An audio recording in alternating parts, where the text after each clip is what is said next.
Hello friends and welcome back to my channel Rituj world. আজকে আমি তোমাদের সাথে শেয়ার করতে চলেছি হোস্টেল লাইফের কাটানো কিছু দিনগুলো।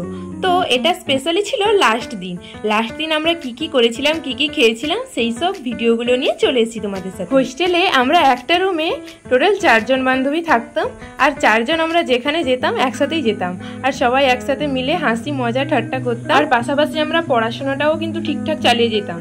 শেষের দিন আমরা সবাই মিলে বেরিয়েছিলাম আউটিংয়ে, আর আমাদের ড্রেসটা সবার একই রকম স্টাইলেরই ছিল। এই তো সেদিন আমরা ফার্স্ট ইয়ারে ভর্তি হয়েছিলাম আর হোস্টেলে এসেছিলাম, কেউ কাউকে চিনি না জানি না, তো হঠাৎ করে কিভাবে এত সুন্দর বন্ধুত্ব হয়ে গেল, আর কিভাবে যে আমরা 3-3টা বছর এখানে একসাথে কাটিয়ে ফেললাম সত্যি বুঝতে পারলাম না। অবশেষে লাস্ট দিন এসে আমাদের দোরগোড়ায় টোকা দিয়ে বলল, এবার তোদের এই রুমটা ছেড়ে দিতেই হবে, কেননা আবার নতুন অতিথিরা আসছে এই রুমটার জন্য। আর আমার একটা কথা মনে পড়ে যাচ্ছে, আভি না যাও ছোড়কর এ দিল ভি ভরা নেই। আর এই যে এলোমেলো টেবিলটা দেখছো, এটা আমারই টেবিল।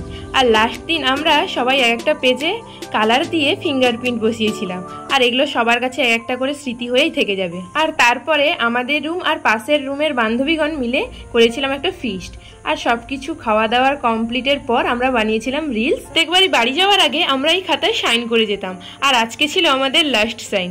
তো সবাই অনেক কান্নাকাটি করে ফাইনালি বাড়ি চলে গেল। এটা ছিল আমাদের হোস্টেল লাইফের লাস্ট দিনের মেমোরি। তো তোমাদের যদি ভিডিওটা ভালো লাগে তো লাইক, কমেন্ট, সাবস্ক্রাইব অবশ্যই করে দিও। তো চলো বাই, দেখা হচ্ছে পরের একটা ভিডিওতে।